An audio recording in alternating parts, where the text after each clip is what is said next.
The Kutusich is Chelek Tesvav, Toldos Gimel, a beautiful and very basic Rashi Sicha on the fact that Yitzchak was blind.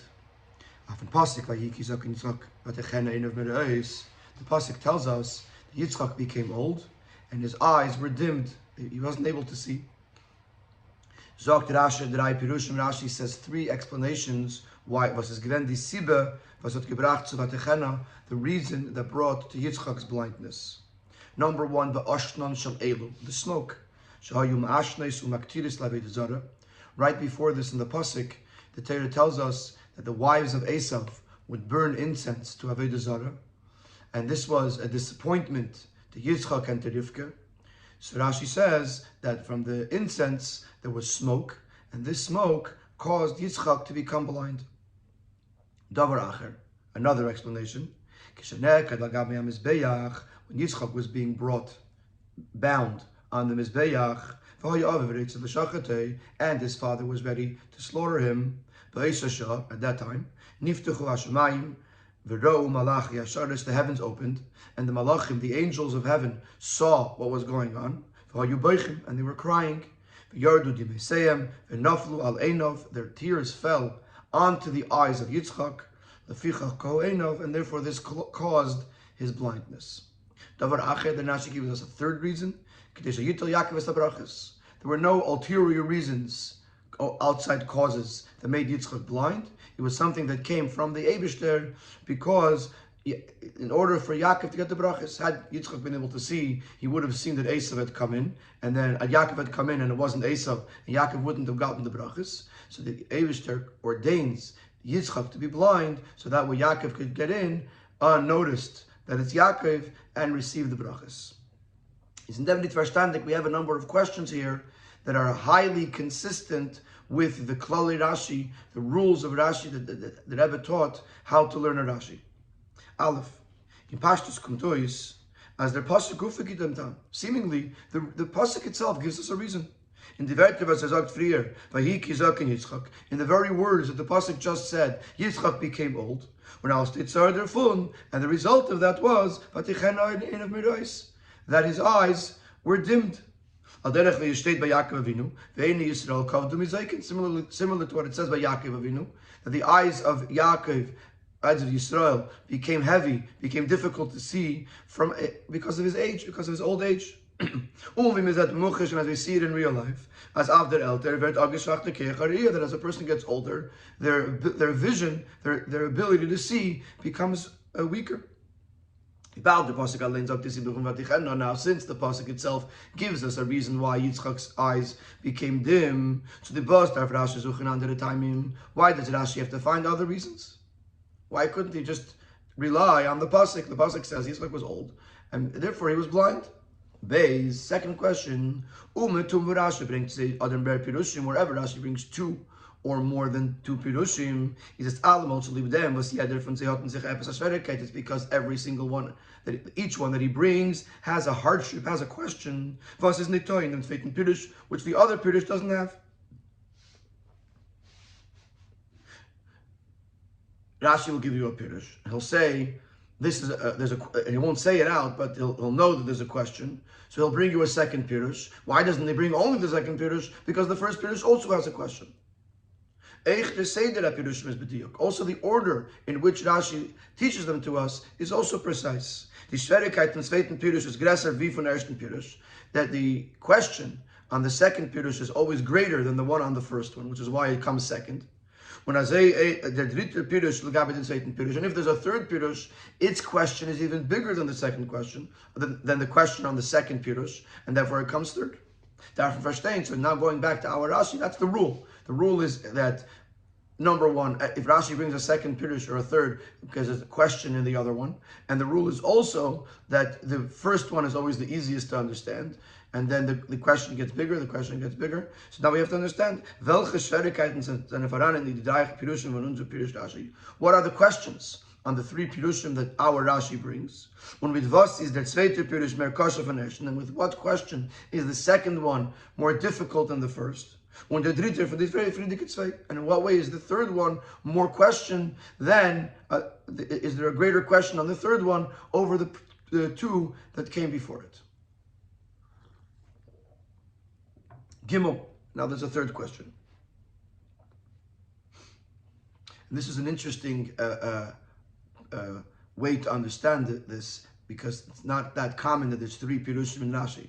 So this is another klal, another rule in Rashi that we're going to see, that not only is there a question in each one, but if there's three Pirushim, then each one has to have something that the other two are questionable, and the third one answers it. So in each of the three are going to not only have a maila of their own, but they're going to have a maila over the other two together. If you get come upon him, as dort wo Rashi schreibt drei Pirushim, is oise dann was unter der Kasche jeden einzelnen Pirush. Was wird da genommen durch die zwei andere Pirushim, in addition to the fact that each one individually, einzelnen, each one individually has a question that the other two can answer. There's also a question on every two against the third. So the Velchas is native to the Pirush, which is why a third one has to be brought. Which the third one out, whichever one it is, it could be the first one against the second two, it could be the middle one against the one and the first and the third, it could be the third one against the first two, but it's going to have something that it does not have a question, and the other two do. Warum eben wird sagen, als ich durch zwei Pirushim gehen auf alle Kashes, weil doch Rashi nicht gedacht haben, kommen zu dritten Pirush. Because if you were able to, if every two didn't have the same problem, then any question that this one has, the other one doesn't have. So you don't need a third Pirush. But the fact that you need a third Pirush means that there's something that the other two have a question. Each set of two has a question, which is why Rashi needs to bring a third. So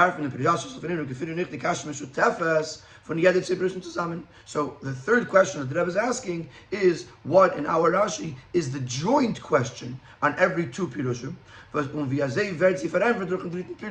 and how does the third one out answer that specific question. So quickly, let's summarize. Number one, why does Rashi not suffice with Vatichena, that Vayiki Zak and Yitzchak, that it was because of Yitzchak's old age that he became blind?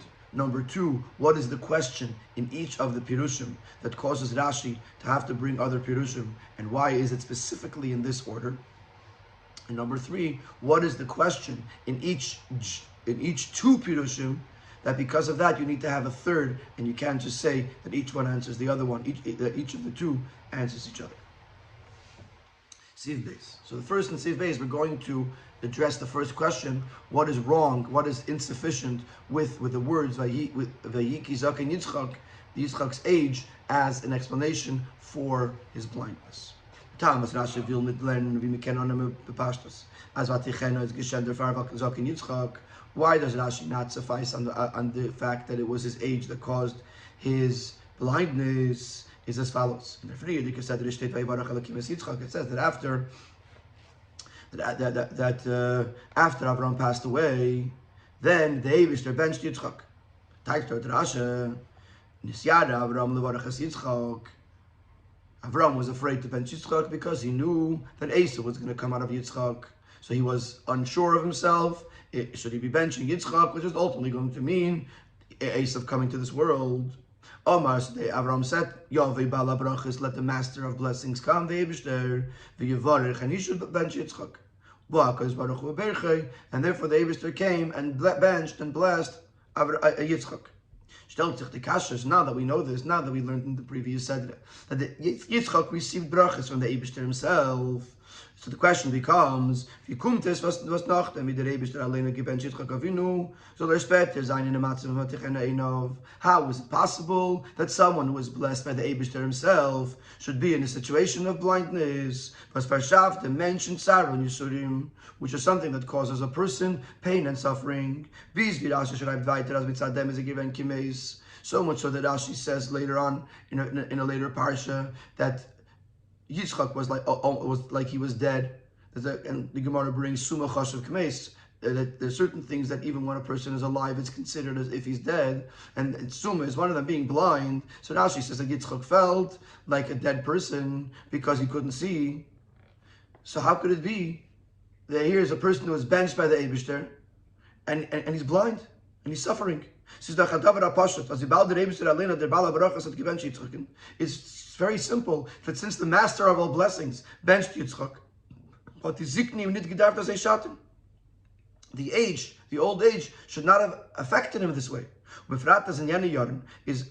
123 Jahr nicht gewesen als tiefer älter.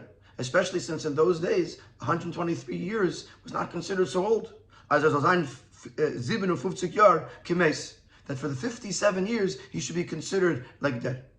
Ubefrat, als man gefindt es nicht bekämpft nicht. Von die alle Menschen, was der Mann besitzt, ganz viele von sie sagen, ich bin das älter von 123 Jahr. If 123 years was considered old, then we should have seen other people in that age begin to get blind. We don't find anyone else that was blind because they were 123 years old, even in that time. So clearly, 123 years was not considered old. And he was benched by the Eibishter. So if it was, 5 years left to his life, and you could say that the Eibishter's bracha lasted almost till the end.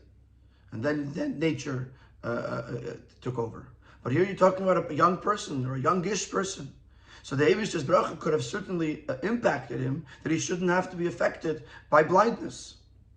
Therefore Rashi feels there must be another reason.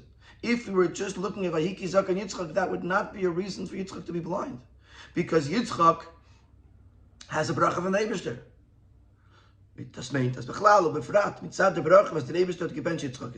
Wenn sie wollte sich nicht reingemischt in Seite in Yonim, which means to say that Rashi is telling us that because of the bracha that Yitzchak received from Hashem, if not for the ulterior events that got involved, and it would have been like it was with Moshe Rabbeinu, that his eyes never dimmed. But when Rashi comes to the conclusion that there must have been other things that got involved here in the picture. And they are the ones, these are the things, other things caused Vatechena Einov. Because if not for those things, Yitzchak had a bracha from the Eibishter.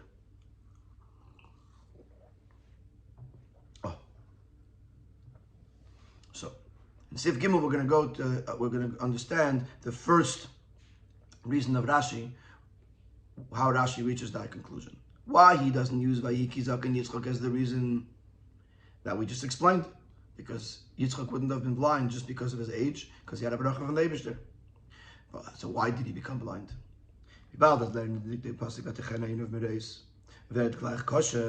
And since we have this question right away, when we hear that Yitzchak became blind, we ask, so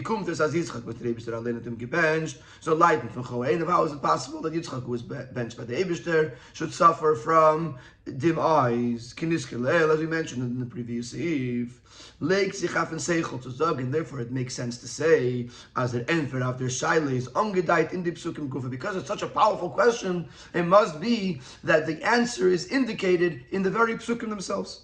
That's the pasuk from Vatechena Einov Mereis. And since the pasuk about Yitzchak blindness, follows the previous pasuk,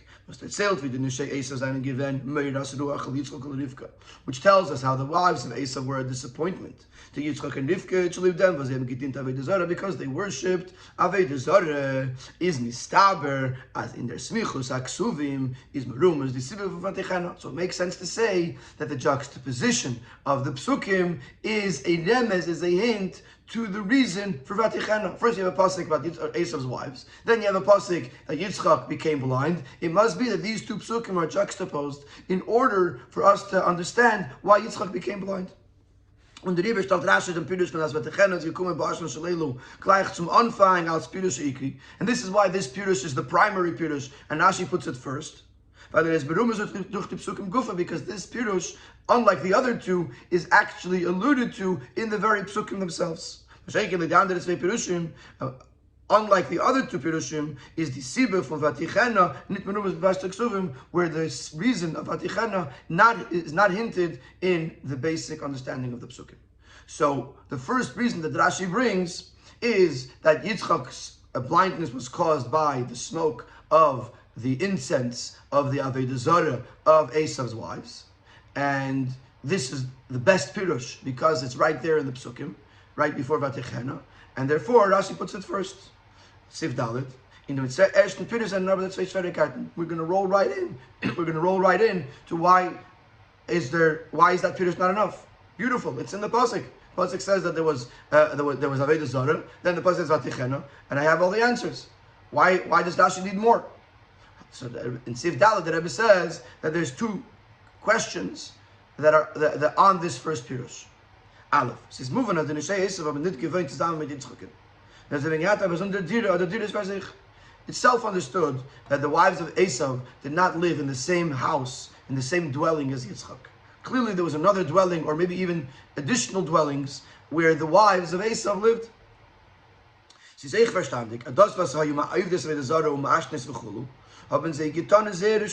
also self-understood that if they were worshipping Avodah Zarah and they were burning incense and causing smoke, this would have been done in their own space, in their own dwelling. If that's the case, it's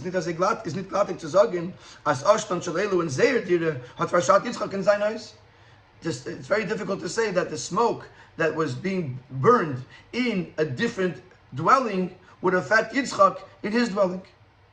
Base, second question. If it, however, it did reach Yitzchak, why did it only negatively affect Yitzchak when Rivka lived in the same house? So if the reason is about the smoke, the reason why Yitzchak became blind is because of the smoke. So question number one is, how did the smoke from the other apartment get into Yitzchak's apartment? And question two, if it did get into Yitzchak's apartment, why is Rivka not blind?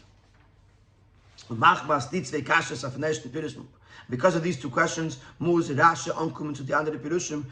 has to rely on other explanations that also explain Yitzchak's blindness. It wasn't just because of the smoke of the Nishei Esav.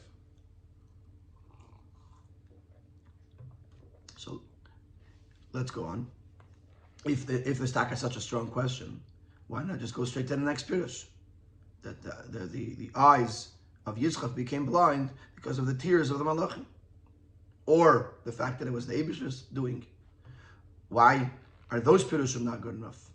And that's what we're going to learn in Sifei.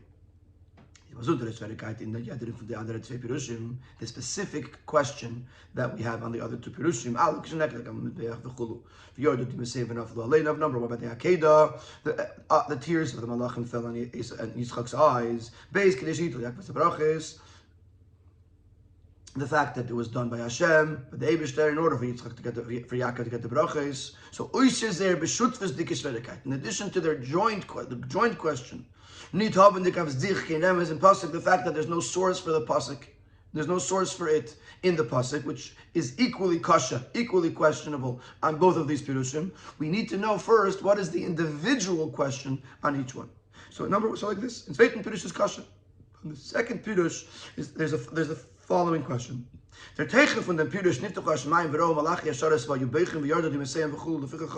whole idea that the heavens opened up and Malachi Asharetz are looking down from the heavens. They see Yitzchak bound on the Mizbeach, and they start crying, and the tears fall down, and they fall on the eyes of Yitzchak, and because of that Yitzchak becomes blind. Is that in from Drash?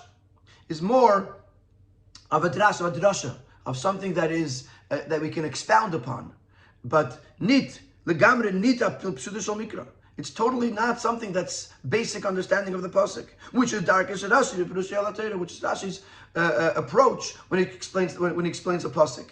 So for Rashi to bring in the story, a fantastical story like this, that is totally inconsistent with pshat, with simple understanding, is a big question. He can't bring just this pirush, because this pirush is drash. It's not pshat. And then on the third pirush, there's even a bigger question. Wie kommt es, as der Eibishter soll vertunkeln der Ehe von Yitzchak? And how is it possible to say that the Eibishter would dim the vision of Yitzchak, und sehr viel Jahren, the sight of Yitzchak, and for so many years, that another person, Yaakov in this case, soll durch den bekommen die brachas, and because of that we be able to receive brachas. Especially since we know that the Eibishter has many ways to accomplish the same result.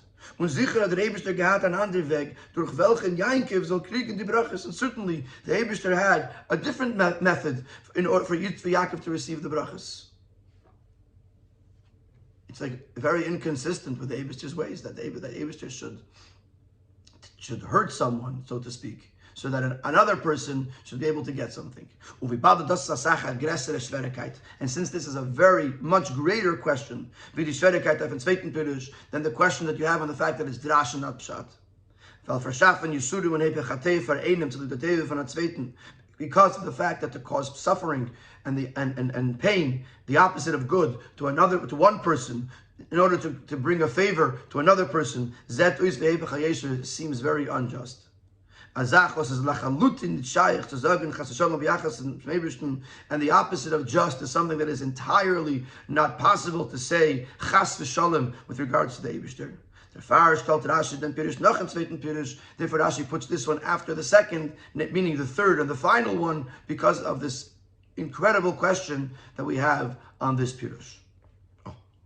So, the question on the first Pirush is, how did the smoke get to Yitzchak's house? And why was Rivka not blind? The question on the second Pirush is that it's drash and not pshat. And the question on the third Pirush is that it's very difficult to say that the Eibishter would punish one person for the benefit of another person. And the first Pirush is first because it is alluded in the Psukim, so it fits best with Pashtos HaKsuvim, so therefore it comes first. Between the second two, the question on the second Pirush that Hashem should cause suffering to one person for the benefit of another person is such a outlandish thing to say that Rashi has no choice but to put it last. So now we understand the problem with each Pirush individually, and why Rashi could not suffice with each one individually, and had to bring another and then another. In Sivav the Rebbe is going to go back to the question Gimel, which is we have to find a joint difficulty in each two of them to explain why there's a third one that is answering the question or replacing the other two because of their question. Because each,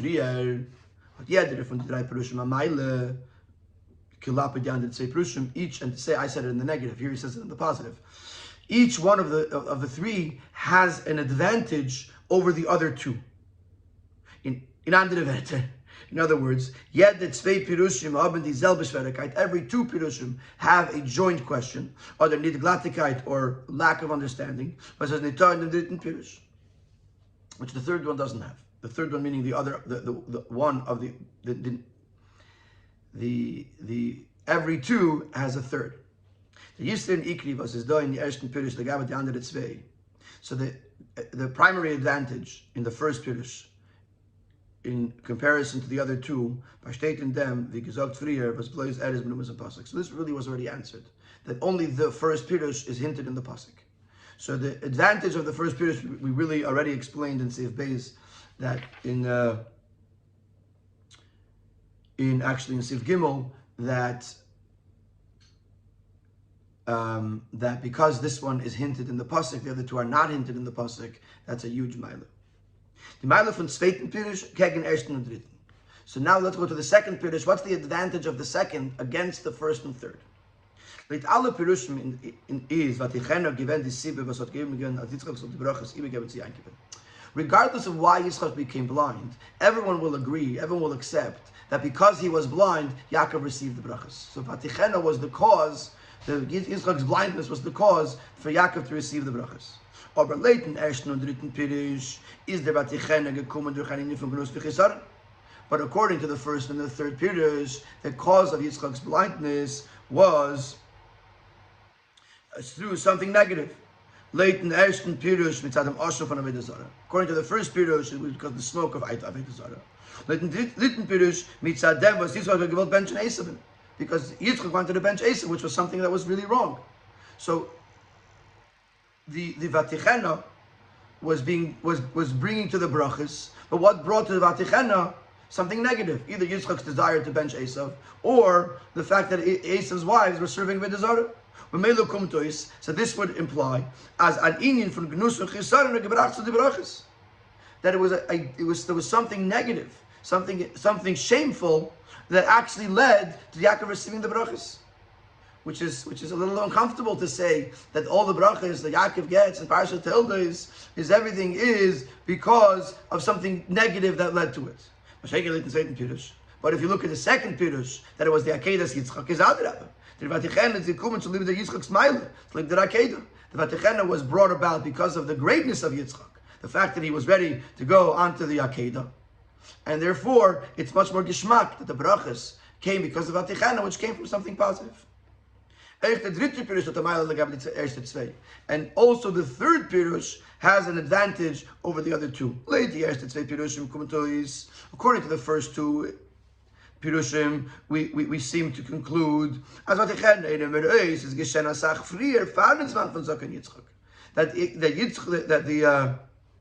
Vatichena of the dimness, the blindness of Yitzchak happened much before Yitzchak became old. When Esav took the wives from Chiti, and when Esav was 40 years old, like it says in the pasuk, is Yitzchak dan given 100 years. Yitzchak was 100 years old. Because Yitzchak was 60 when Esav was born. So when Esav is 40, Yitzchak is 100. And the second pirush, it says that it was because of the tears of the malachim. It happened even way earlier. The Yitzchak was given out 37 years. Yitzchak was only 37 years old. So the question becomes, why does it first bring up Yitzchak's age, old age, and then Yitzchak's blindness?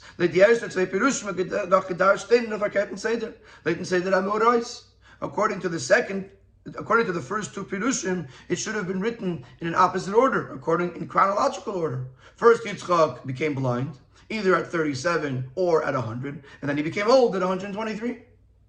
Then he has to learn a third pirush. In order Yaakov's got the brachas, was late and pirush is glad to say that because according to this pirush, the order makes sense. First Yitzchak got old, and therefore he wanted to give his final message, and he wanted to give brachas to Esav. And therefore they made him blind because Yaakov will the brachas, so that Yaakov should get the brachas. So now we understand that the advantage of the first pirush is that it's in the pasuk. The advantage of the second pirush is that the cause of the blindness was something positive.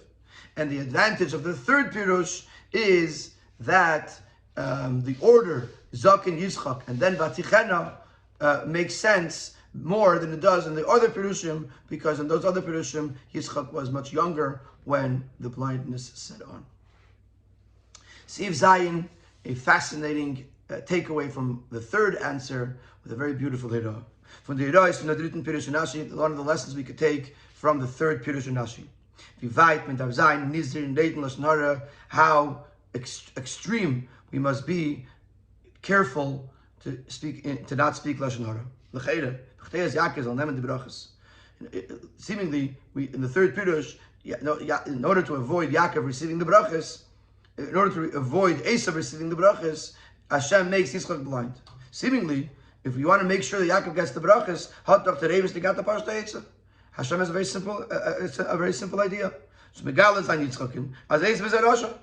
Tell Yitzchak the truth. I know you love your son, Esav, but he's a Rasha. We may have given the brachas to Yaakov, and then Yitzchak would have certainly given the brachas to Yaakov. Ubefrat, especially as Esav's fruyin, Yitzchak gewusst, as I didn't have it. With regards to Esav's choices in marriage partners, Yitzchak knew that they were idol worshippers. Yitzchak had argued as Esav is not schuldig in them. Yitzchak thought it's not Esav's fault. He can't influence them to change their ways.